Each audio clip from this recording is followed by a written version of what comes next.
모태솔로였던 제게 총각딱지를 벗어나게 해주고 연애를 가르쳐준 사람이 바로 저희 동네 미용실 아줌마입니다. 바로 엄마 뻘 되는 17살 연상의 돌싱녀였죠. 제정신이냐고요?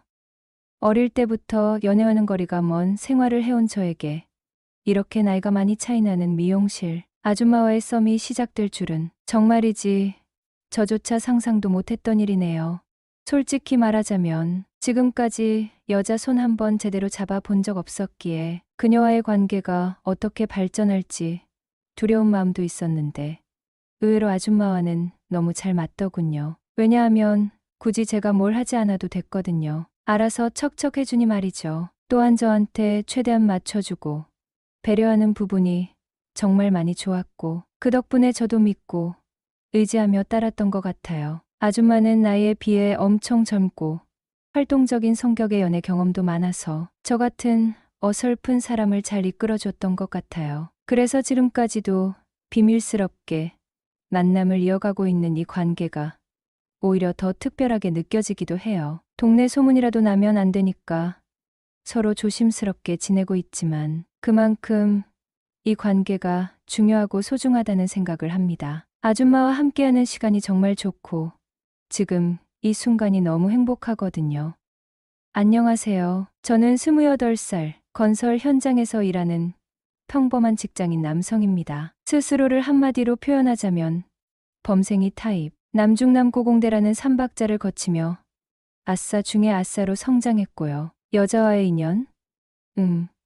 거의 전무하다 싶습니다. 건설 현장에서 일하다 보니 만나는 건 남자들 뿐. 자연스럽게 일과 집, 루틴으로 인생을 보내고 있죠. 그래도 키 180에 덩치가 좀 있는 편이니 나쁘진 않겠지? 라는 기대도 잠시. 제 얼굴을 본 주변 반응은 하나같이 비슷했습니다. 듬직하게 생겼네. 그 말 듣는 순간 알잖아요. 예의상하는 칭찬. 또래 여자들의 관심은 늘 제 옆을 비껴갔습니다. 그렇다고 제가 손 놓고 가만히 있었던 건 아니에요. 대학 시절 소개팅도 꾸준히 나갔죠. 몇 번은 애플리케이션까지 동원하며 희망을 품었는데 결과는 늘 비슷했습니다. 헌팅 포차요? 찐따임에도 불구하고 친구 따라 몇 번 가봤죠. 그런데 그 분위기가 저랑은 영 안 맞더라고요. 커플 매칭.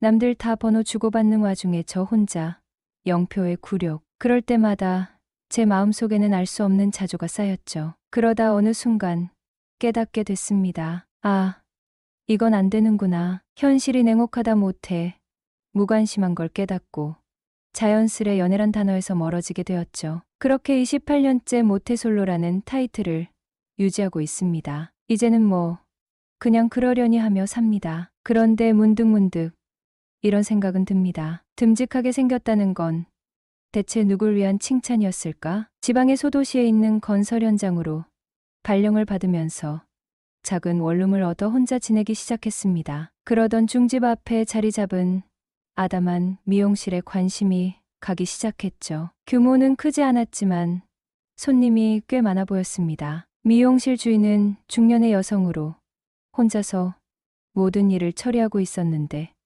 주로 동네 아주머니들이 손님이었어요. 특히 장날이 되면 풍경이 달라졌습니다. 오일장이 서는 길목에 위치한 덕분인지 뽀글이 파마를 하러 온 할머니들이 번호표까지 받아들고 줄을 서 있더군요.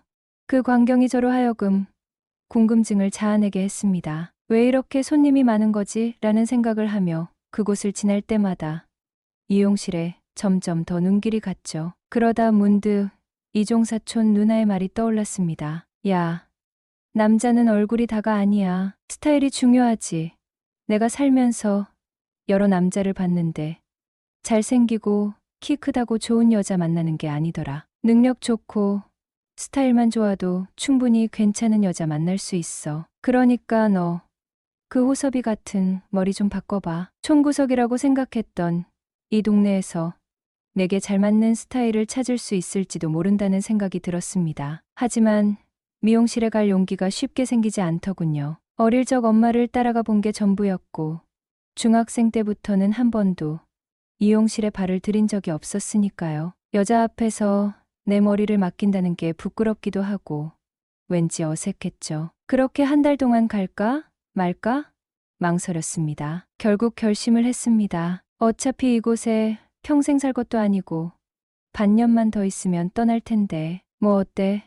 이런 기회에 도전해보자고 생각했죠. 그래서 미용실이 한산한 마감 시간에 손님이 없을 때를 골라 문을 열었습니다. 어서 오세요. 문을 열자 주인 아줌마와 눈이 마주쳤습니다. 순간 떨리는 마음이 들었죠. 그녀가 환하게 웃으며 머리하러 오셨어요? 라고 밝게 인사하더군요. 한 달 동안 고민하고 망설였던 게 무색할 만큼 그녀에게서는 처음 보는 사람인데도 이상하게 편안함과 따스함이 느껴졌습니다. 그리고 순간 영화 말죽거리 잔혹사에서 떡볶이 아줌마로 등장했던 김부선이 떠올랐습니다. 주인 아줌마는 중년의 나이임에도 매력적인 여성미가 넘쳤고 그 미소에서 묘한 친근감과 아우라를 느낄 수 있었습니다. 그렇게 저희 첫 도전이 시작됐습니다. 이리 앉으세요. 그녀의 안내에 따라 조심스럽게 의자에 앉아 자켓을 벗었습니다. 어떤 스타일로 해드릴까요? 원하는 게 있으신가요? 옆머리랑 뒷머리만 좀 다듬어 주시고요. 아주머니 보시기에 저한테 어울리는 스타일로 해주세요. 어차피 망할 대로 망한 인생. 더 나빠질 것도 없겠다는 심정이었죠. 모든 걸 그녀에게 맡기기로 했습니다. 그녀는 능숙한 손놀림으로 가위를 들고 제 머리를 정리하기 시작했습니다. 혹시 어디 잘 보이려는 계획이라도 있으신가 봐요? 아니요. 그런 건 아니고요. 그냥 스타일을 좀 바꿔볼까 해서요. 나이가 어떻게 되시는데요? 28이요. 아, 좋을 때네요. 글쎄요. 별로 재미는 없어요. 하하, 한창 연애할 나이인데 왜 재미가 없으실까나? 사실 연애는커녕 제대로 된 관계조차 경험해보지 못한 수총각이라는 사실을 밝히기는 민망해서 얼버무렸습니다. 대화를 돌려보려 했죠. 아주머니는 결혼하셨나요? 왜요? 미혼 같아 보여요. 그게 아니라 아가씨인 줄 알았는데요. 제 입에서 나올 리 없는 말이 무심코 튀어나왔습니다. 그녀는 웃으며 말했습니다.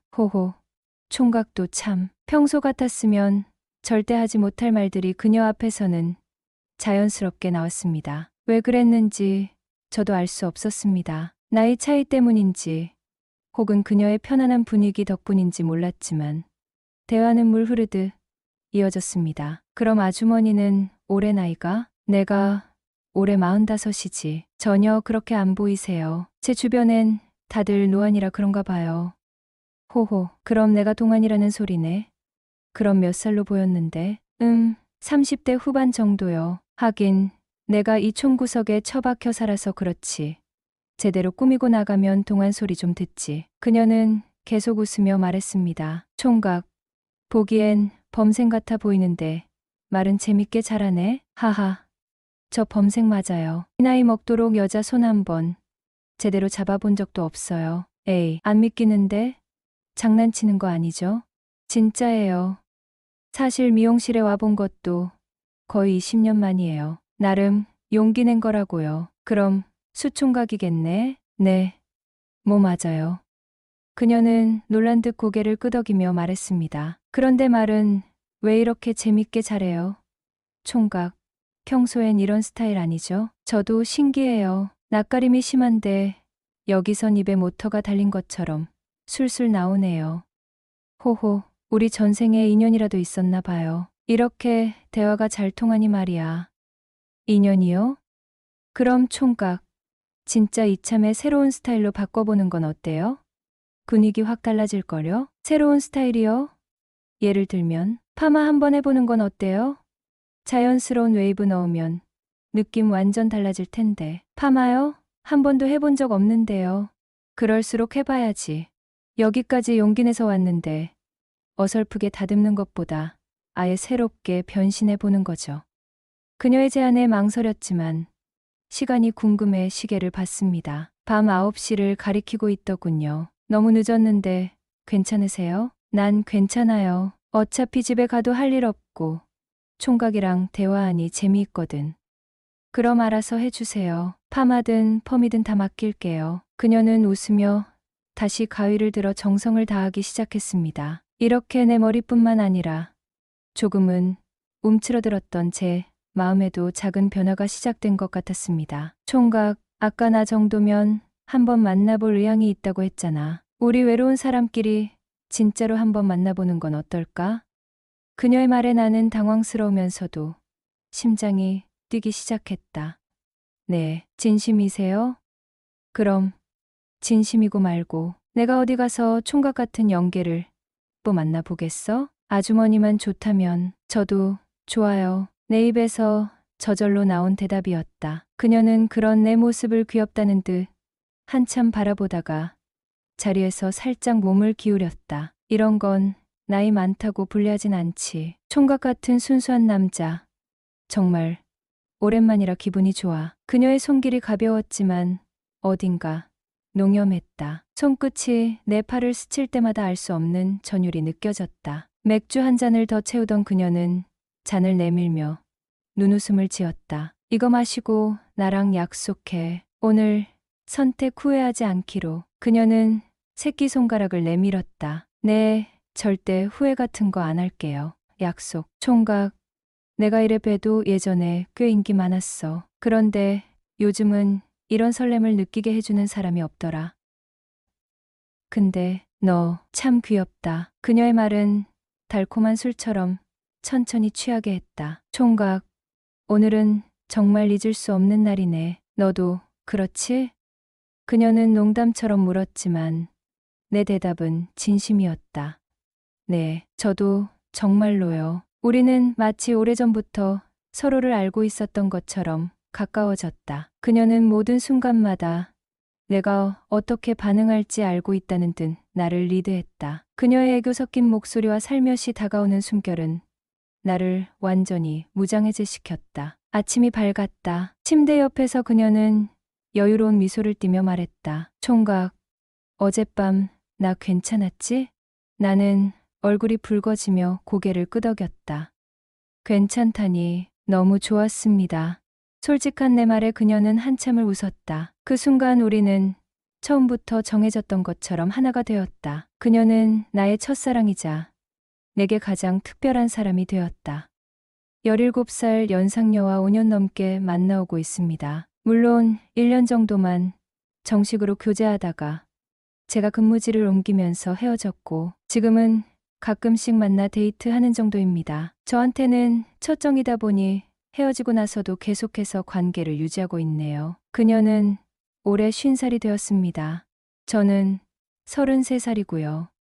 그러던 어느 날 그녀에게 전화가 왔습니다. 별다른 얘기 없이 툭 던지는 한마디. 너 결혼은 언제 할 거야? 솔직히 그 질문을 그녀한테 들으니 좀 당황스러웠어요. 그래서 연애도 제대로 못하는 놈이 결혼은 무슨 하고 넘기려 했죠. 그런데 다음 말이 기막혔습니다. 우리 딸이 올해 26이거든. 한번 만나볼래? 순간 뭐라 반응해야 할지 몰라서 웃음만 터졌어요. 장난하지 마세요. 전화를 끊고도 어이가 없어 멍하니 있었죠. 그런데 10분 뒤 카톡이 옵니다. 우리 딸 희정이야. 그리고 이어지는 사진 몇 장. 진짜 장난인가? 아니면 이 사람이 원래 이런 성격인가? 여러 가지 생각이 스쳐 지나갔어요. 그러다 궁금해져서 물었죠. 이거 진심이에요? 그러자 답장이 왔습니다. 남 주기엔 아까운 사람이잖아.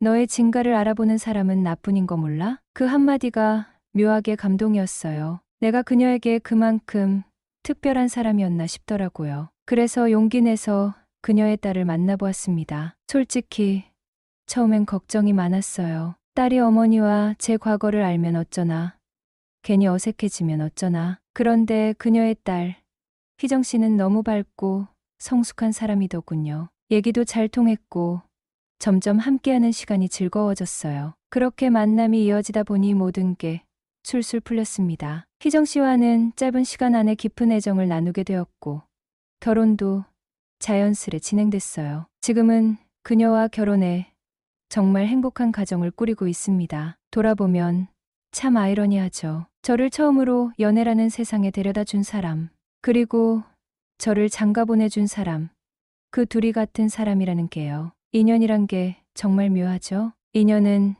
정말 예측 불